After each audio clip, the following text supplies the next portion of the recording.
Selamat pagi adik-adik. Hari ini kita akan belajar melanjutkan kuliah kita, kuliah instrumen dan pengukuran, kuliah ke-8 tentang pengukuran energi dan energi meter. Di mana minggu lalu pada kuliah ke-7 kita telah belajar bagaimana kita mengukur daya, baik daya aktif atau daya real atau biasa dalam Inggris disebut real power, maupun daya reaktif dan daya semu. Nah, hari ini kita akan belajar bagaimana kita mengukur energi. Energi itu energi yang digunakan, khususnya energi listrik ya, energi yang digunakan pada beban tertentu, apakah misalnya bangunan, rumah dan sebagainya. Nah, itu biasa diberikan satuan sebagai kWh, jadi kilowatt hour. Jadi hour itu jam, watt itu daya aktif, kilo itu ya 1000, kurang lebih seperti itu. Nah, referensi tetap kita gunakan ini, instrumen elektronik dan teknik pengukuran. Nah, sekarang apa itu energi, bagaimana mengukurnya? Nah, energi itu biasa diukur dalam artian energi meter, jadi watt hour meter ya, biasa sebutnya, atau WH. WH, tetapi biasa digunakan adalah kWh, karena energi yang digunakan itu biasa lebih besar dari 1000 watt, jadi lebih gampang, lebih kecil angkanya, sehingga biasa disebut dengan kWh. Jadi kalau kita lihat di rumah kita ada kWh meter, biasa tergantung baik yang analog maupun digital. Lah, itulah untuk mengukur energi yang digunakan pada rumah kita. Di bangunan juga ada ya, sehingga dengan mengetahui angka itu biasa nanti kita ditagih per bulan pemakaian kita berapa dalam rupiah. Nah, energi meter itu ada instrumen yang terintegrasi dan mempertimbangkan kedua kuantitas ya. Nah, itu dia mempertimbangkan waktu, juga mempertimbangkan daya yang digunakan. Ada 3 tipe sebenarnya energi meter itu. Pertama electrolytic meter, kedua itu motor atau elektromekanik meter, yang ketiga itu digital meter. Nah, saat ini banyak digunakan di rumah dan sebagainya. Di gedung itu adalah elektromekanik meter yang piringan, kalau pernah lihat itu piringan, itu berputar dan sebagainya itu ya. Kemudian juga digital meter sekarang, jadi voucher, nah itu menggunakan digital meter.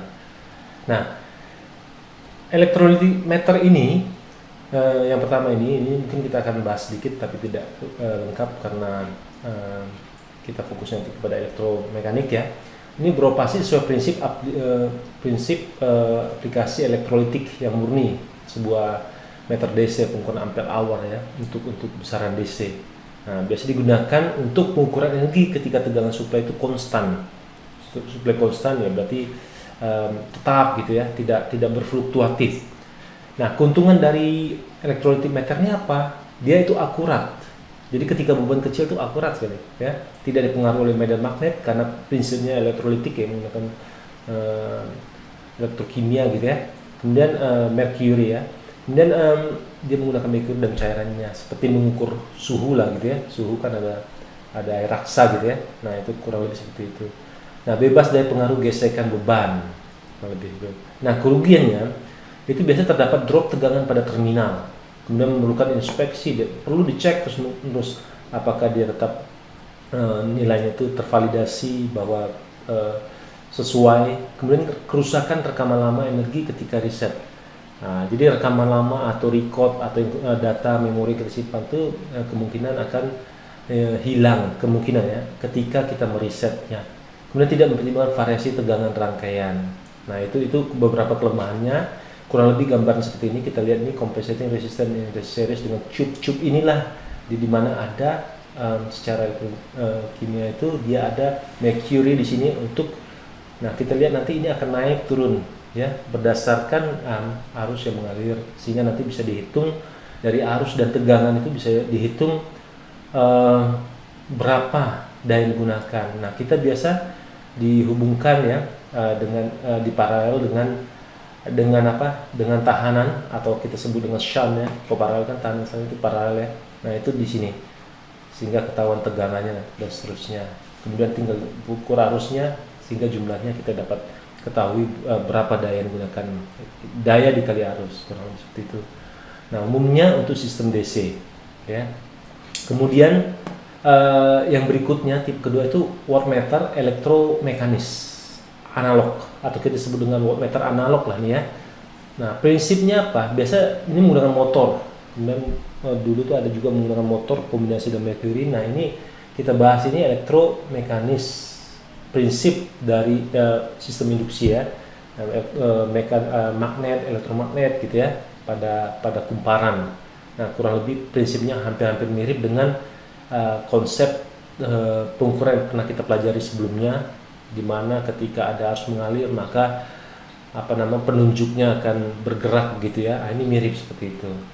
Nah, prinsipnya adalah motor kecil tipe DC atau AC dengan kecepatan putarnya proporsional dengan arus rangkaian. Nah, jadi ketika arusnya besar maka kekuatan itu berputarnya besar, bergeraknya besar gitu ya. Nah, itu proporsional ya, proporsional. Nah, bagian penting pengoperasian sistem torkanya, jadi torsinya untuk ya, dia kan ada pengereman ya, sama seperti ala ukur itu ada pengereman melawan dari gerakan dari misal arus makin besar kan dia makin besar gerakannya, tetapi pada titik tertentu karena ada pengereman ya, di sini menggunakan magnet itu, nah dia akan berhenti pada titik tertentu. Nah, titik itulah besarnya daya listrik ya, arus dan tegangan nanti dihitung dari ketika dia stop itu. Nah, alat pengereman tadi ya, biasa berupa magnet permanen. Nah, alat untuk registrasi jumlah revolusi atau putaran yang dibuat oleh elemen putar, kurang lebih seperti itu. Nah, ini bagian penting dari wattmeter berbasis elektromekanis. Nah, konstruksi mekanisnya harus berfungsi dengan tidak terpengaruh oleh faktor eksternal. Karena kalau konstruksi terpengaruh, medan magnet terpengaruh, nanti nilainya jadi bias. Jadi hati-hati, jadi jangan sampai ada induksi lain, ada pengaruh medan magnet lain di sekitar alat ukur ini. Nah, ya. Karena kalau ada, berarti itu akan mempengaruhi. Makanya ketika dulu ada alat ukur piringan itu di depan rumah tuh dulu banyak orang yang menggunakan misalnya magnet untuk menahan gitu ya, magnet untuk menahan agar putarannya menjadi lambat gitu ya.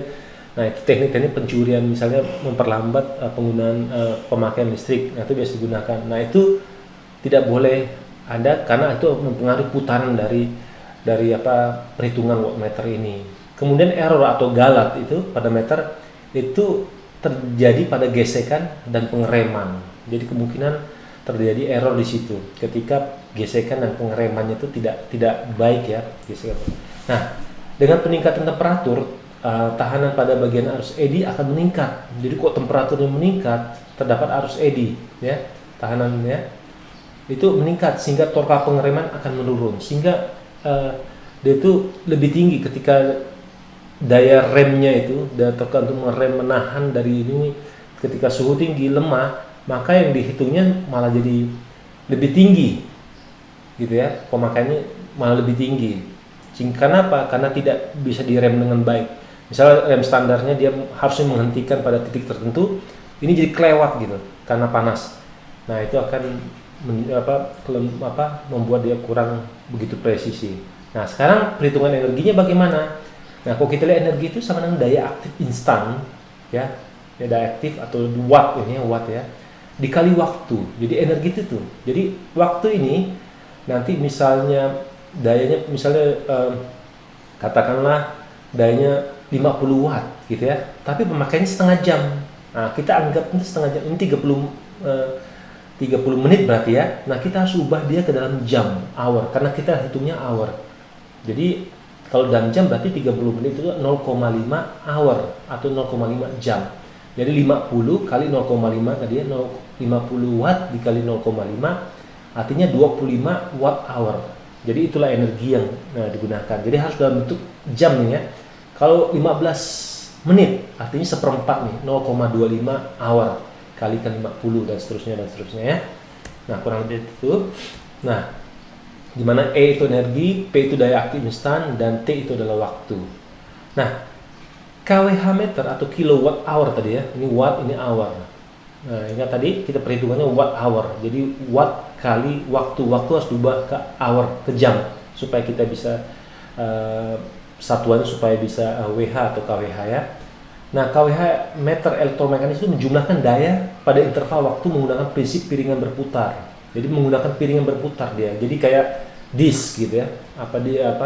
CD ya.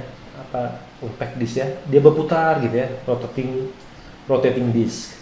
Nah, jumlah revolusi atau putaran itu berbanding lurus dengan proporsional dengan energi. Jadi kalau putaran itu sama dengan apa?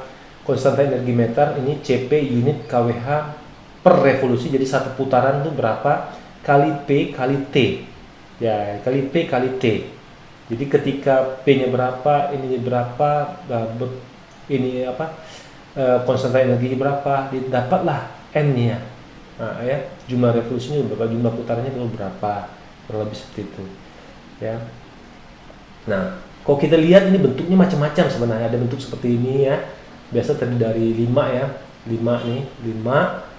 Oke, nah ini angka terkecil 2, angka pertama unit, puluhan, ratusan, ribuan, 10.000 gitu. Jadi kalau misal 1 0 0 0 0 jadi 10.000. 1 1 0 0 0 berarti 11.000. 11 kan. Ini 10.000, ini misalnya 9, ini 1 berarti 19. Ini 0, ini 1000. Jadi ini menunjukkan satuan, puluhan, ribuan, ratusan, ribuan, dan 10.000. Nah, kurang lebih seperti itu. Nah, gambar mekanik dari wattmeter kurang lebih seperti ini. Jadi ada braking system ini menggunakan magnet permanen ya. Nah, ini tegangannya dihitung. Ini adalah current coil ya. Current coil, ingat ini harus mengalir untuk dia nanti akan terkait dengan arus ini. Nah, ini pressure coil ini untuk menghitung tegangan. Ingat, kalau pressure coil itu terkait dengan kumparan potensial berarti tegangannya ya. Kalau current coil terkait dengan arusnya. Nah, ini komutatornya, perputarannya ya. Ini wheelnya kurang lebih di sini ya. Nah, kemudian spindle-nya di sini ya, spindle. Kemudian bebannya kurang lebih sini, pasang di sini, resistan dan sebagainya, braking system. Nah, kumparan tegangan kita lihat sini. Kumparan tegangan kalau bentuknya seperti ini, kurang lebih seperti ini. Nanti hubungan ke terminal itu di sini. Nah, kalau kita lihat kumparan arus, piringan ya, magnet permanen dan seterusnya. Nah, kalau kita lihat ya kurang lebih seperti ini. Nanti putaran ini dihubungkan atau dikoppel dengan gear tertentu ya, sehingga menghasilkan ada 5 angka nih. Ini puluhan ribu, ini ribuan, ini ratusan dan seterusnya. Jadi hitung dari kiri itu adalah bisa itu satuan atau biasa 1 di bawah desimal ya. Nah, kurang lebih seperti itu, tergantung dari konstruksi dari pengukurannya ya. Tapi kurang lebih ini berputar dan seterusnya. Ada macam jenis, tetapi prinsipnya sama gitu. Nah, ini kumparan tadi tegangan ya, voltage coil untuk mengukur tegangan ya. Ini current coil untuk mengukur arus ya, arusnya mengalir itu berapa dan sebagainya. Nanti tadi ingat hitungannya P kali T, hitungan putarannya CP konstantanya. Nah, dapat N. Nah, nanti dapat N berapa? Nah, N itu menentukan menentukan berarti besaran satu putaran itu berapa. Satu putaran itu berapa kWh. Nah, satu putaran. Nanti kalau dia 2 putaran berarti dikalikan saja gitu. Kalau sudah dapat satu putaran itu berapa kWh, berarti kalau dia nanti hitungnya 3 putaran, berarti nanti ini tinggal menyesuaikan. Pokoknya dia 1 kali putaran ini berapa kWh misalnya, berapa WH dan seterusnya. Kurang lebih seperti itu. Nah, kalau kita lihat ini kan kWh itu terdiri dari berapa komponen. Misalnya alat penyetel ya. Nah, kita lihat alat penyetel ya, kumparan tegangan, magnet permanen, piringan, terminal, dan beberapa komponen elektronika kecil dia. Nah, elemen itu bergerak sendiri, terdiri dari kumparan untuk arus dan tegangan. Nah, kalau ada arus yang melewati kumparan ini ya, kumparan ini akan terjadi ada flux magnet ya, ada flux magnet. Jadi di atas elemen penggerak ini ya, kita bisa menemukan elemen putar yang terdiri dari piringan ini berbahan konduktor. Dengan lekukan biasanya dengan lubang-lubang kecil gitu. Nah, elemen ini berputar gitu ya pada poros dengan 2 bantalan yang bisa diatur ya. 2 bantalan yang bisa diatur. Nah, terdapat roda gigi di sana ya, terdapat roda gigi. Nah, setelah itu kan terdapat pula elemen pengereman. Nah, dia bisa direm ini. Remnya menggunakan apa? Magnet ya. Remnya menggunakan magnet. Nah, kita lihat bahwa ketika pengereman terjadi nah dia akan menahan sehingga dia pada posisi yang stabil, jadi tidak cepat sesuai dengan, tentu akan dikalibrasi dulu ya. Nah, kemudian terakhir itu ada elemen penghitung yang kita lihat sebagai angka-angka meteranalistik. Nah, selain dari elemen tersebut ada alat disebut terminal. Nah, terminal itu ada alat penyetel meteranalistik. Terminal itu terdapat terminal arus dan tegangan gitu untuk bisa kalibrasinya. Nah, sementara alat penyetel itu terdiri dari penyetel beban rendah, beban kosong, dan beban setimbang ya. Nah, kurang lebih prinsipnya kerjanya seperti itu. Nah, sekarang kalau kita lihat ini, nah, misalnya dari mulai paling kiri itu 10.000 ya, 10.000. Kemudian merekam nilai itu melewati pointer. Jadi ketika dia melewati ke 4 ini masih dihitung 4 dia. Tapi ketika lewat 5, maka ada 5 baru. Gitu ya. Nah, jadi kurang lebih itu ya. Kalau ini masih hitungan 2. Kalau ini masih hitungannya antara 7 dan 8 lah nih ya. Ya, 7 ya. Nah, tergantung resolusinya. Kalau ini 7 berarti ini ya hitungan 7 nih, kalau belum lewat 8 ya. Nah, kurang lebih itu. Nah, mereka menilai setiap putaran, jadi mengurangi nilai terakhir dengan nilai pengukuran sebelumnya. Perbedaannya adalah penggunaan energi kWh pada periode tertentu yang di-set. Kurang lebih seperti itu. Oke, berikutnya kita akan lihat video dari bagaimana salah satu contoh produk dari meteran kWh meter ya. Oke. Hey everyone. These electromechanical watt-hour meters are being replaced nowadays with digital counterparts. There's actually quite a lot of interesting stuff going on inside there to make those work, so I thought we'd take a look today. So I have this set up with a digital watt meter in line, and then I have a heater over here. So if I turn the heater on, you can see that the disc starts spinning in the watt meter, and I've got a digital meter here just so you can see exactly what it's drawing in real time. This is about 1200 watts. So let's start taking apart the meter and see what's inside there. The cover is marked line and load, and if we take this off, you can see that there's 4 terminals here, and I have it set up like this, so the neutrals are in the middle and the hots are on the outside here. And then this is a commercial power meter, so it actually has a little latch here, and so if you move the latch out, we can unscrew this glass at the top and have that come off. And you can see that there's actually 6 connections inside there, which are connected in such a way that only 4 come out. And so I'll unscrew all of this and then take the actual meter out.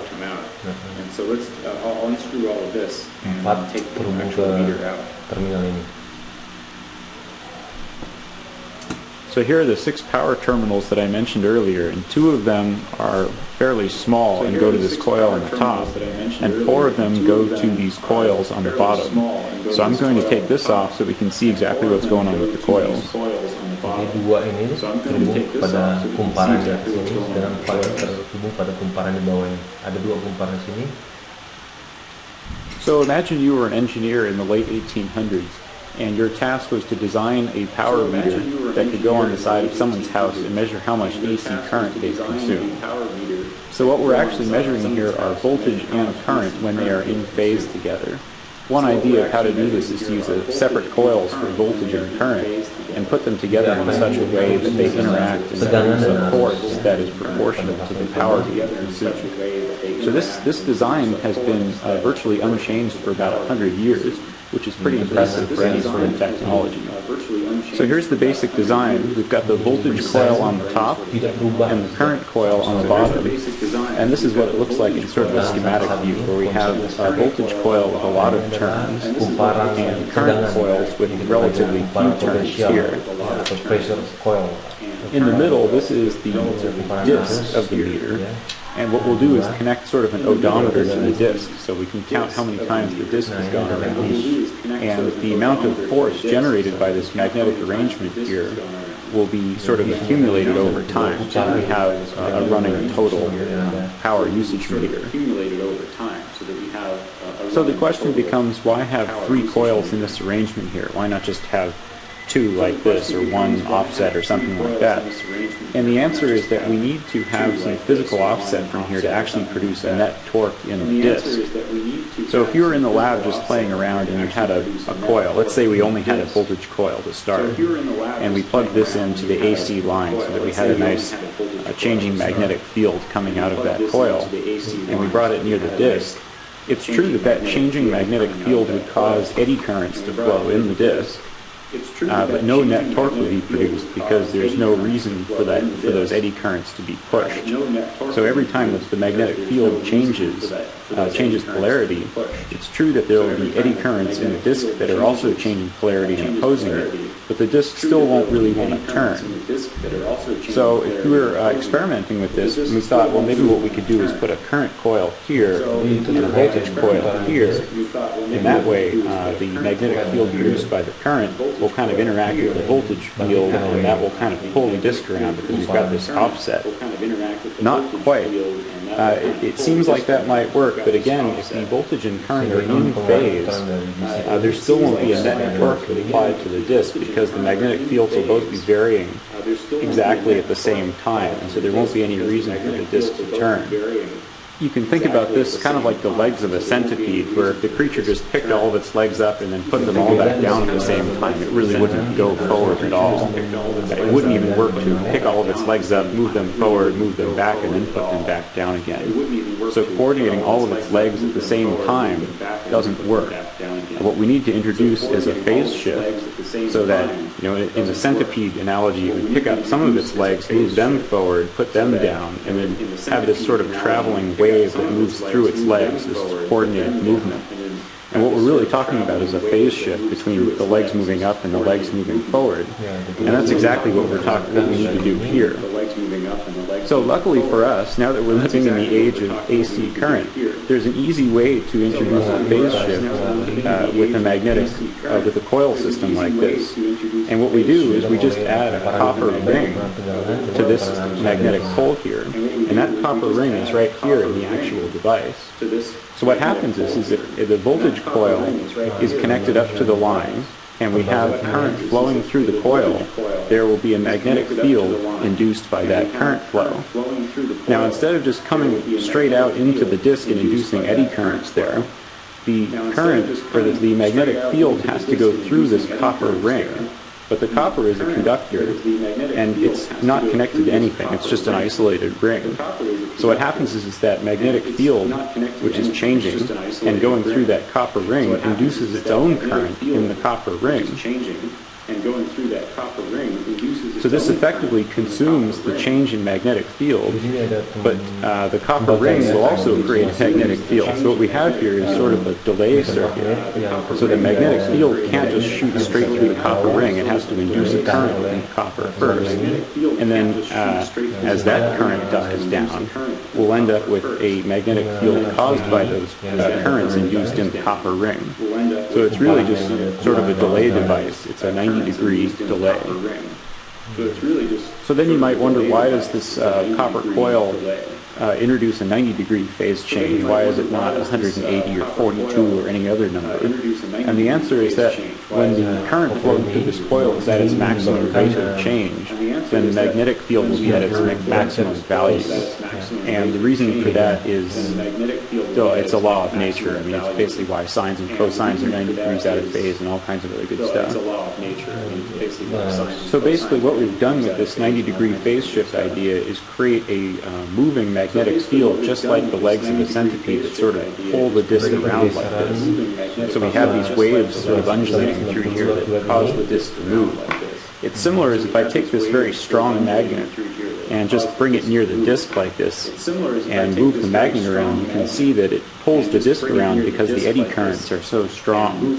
So this moving magnetic field causes the disk to turn because it's inducing current, and then the magnet moves, and that current is then pulled towards the motion that it pulls. So it's in sync with the magnet.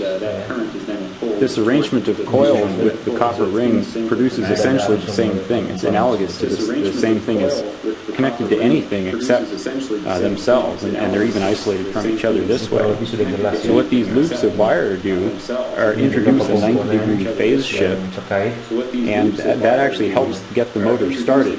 In this case, we only need that phase shift to get the rotor spinning, and once it's spinning in one direction, then the geometry of the motor will take over and produce torque. But when you first apply power to this, the motor doesn't know which way to go because the power is single phase. So these shaded poles produce a phase shift, which gives it that sort of centipede leg action to sort of push this thing around in the right direction. The term shaded pole just means that we've added the amount of power being consumed. We have to have some way to cause this phase shift to happen. So there's a couple other key bits to this meter. Now that we've applied a force to the disc that's proportional to the amount of power being consumed, we have to have some way of slowing it down too. So in our current system, with just this part, the disc would just spin faster and faster and faster until it reached its mechanical friction limit. We have nothing to actually oppose the motion that we're putting into it. So the way that we slow it down in a controlled way is with permanent magnets. So these large pieces of iron in the front here are permanent magnets, and they're set up so that the gap is the motion of braking applied with this system for power like this. And you can see it's marked F and S for faster and slower, and what this have less of an effect. So the meter has a couple other interesting features. One problem is that even though we've done our best to reduce the mechanical drag in this system, where we have a needle bearing and magnetic suspension and all that kind of stuff, there's still some magnetic drag that we need to overcome.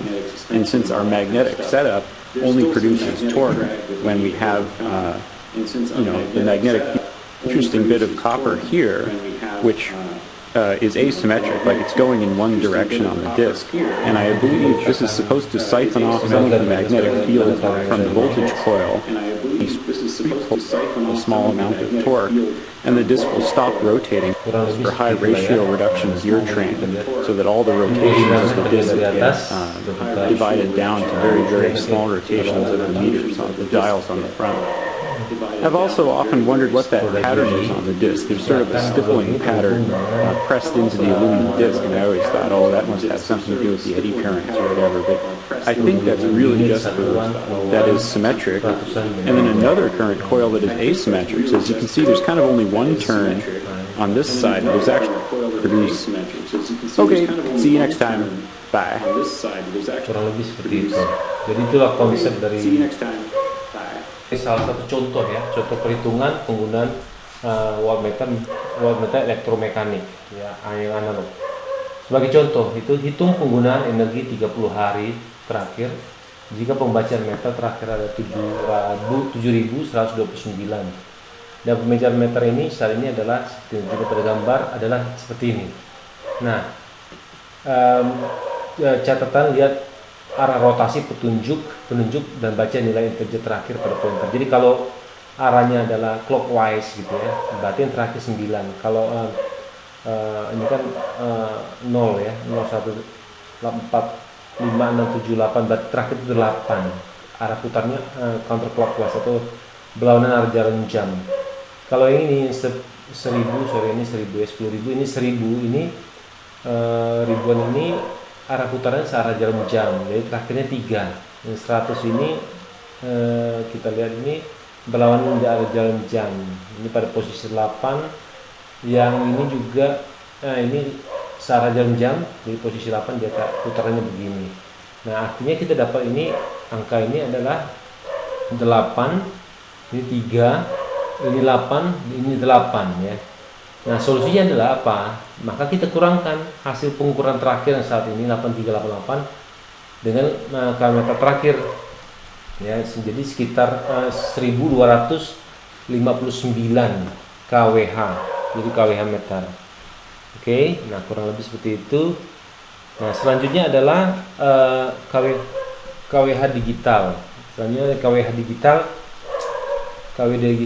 Nah, wattmeter digital, kita lihat bahwa sini ada, kita bisa lihat beberapa bentuk atau model KWH digital. Kita lihat sini ada barcode dan ada angka-angka. Biasanya di program memiliki program tertentu sehingga nanti bisa direkam datanya. Kalau kita lihat itu seperti voucher lah ya, voucher KWH voucher kalau di tempat kita. Nah, pengukuran energi listrik ini, penggunaan energi listrik yang besarnya biasa dikenakan energi dan rata-rata daya. Nah, kalau kita lihat itu perhitungan daya rata-rata demand itu konsumsi energi pada periode dibagi dengan periode waktu. Jadi EE itu konsumsi energi listrik dibagi dengan T waktu. E itu KWH, waktu itu jam, jadi KW. Jadi demand atau permintaan energi itu adalah sebesar ini perhitungan ini ya. Nah, perhitungan demand dan rekaman interval biasa interval 15 menit, 30 menit, dan 1 jam secara otomatis. Lebih seperti itu. Nah, pengukuran permintaan demand ini instan pada KWH meter elektromekanis analog. Kita bisa lihat di sini DI, demand instan itu DI ya sama dengan 3,6 kali KR. KR itu konstanta watt hour meter, itu WH per revolusi putaran, WH per putaran terlihat pada bagian muka meteran. Nah, dikali dengan ini jumlah revolusi ya putaran, dikali dengan KH tadi konstanta watt hour. Ini KH-nya konstanta watt hour dibagi dengan T. Ini satuannya KW ya. Itu demand instannya. Kemudian sebagai contoh ini, sebuah watt hour meter itu membuat 10 putaran atau revolusi dalam 15 detik dengan KH ya, konstanta watt hour meter 7,2. Nah, tentukan power demand-nya berapa. DI sama dengan 3,6 kali KR 10 ini ya, putaran kali KH 7,2 kW per ref itu dibagi 15 second KW. Kita dapatkan D ini 17,28 kW. Jadi dan kita bisa lihat di sini ketika T-nya menurun ya, itu DI mendekati nilai daya instan aktual. Jadi DI itu mendekati daya instan aktual. Peningkatan T dan jumlah revolusi akan menghasilkan nilai rata-rata power demand pada interval waktu tertentu. Jadi kurang lebih seperti itu pengukuran energi listrik. Nah, ini juga sekaligus mengakhiri kuliah kita pada hari ini. Jadi pengukuran energi listrik sudah kita ketahui mengukur berapa kW meter pemakaian energi kita dengan beberapa teknik pengukuran tadi. Yang paling umum digunakan adalah kWh meter ya. Nah, saat ini yang paling banyak digunakan berimbang itu analog dan digital. Yang digital. Tetapi sekarang digital masih digalakkan, masih banyak juga terdapat perhitungan secara analog.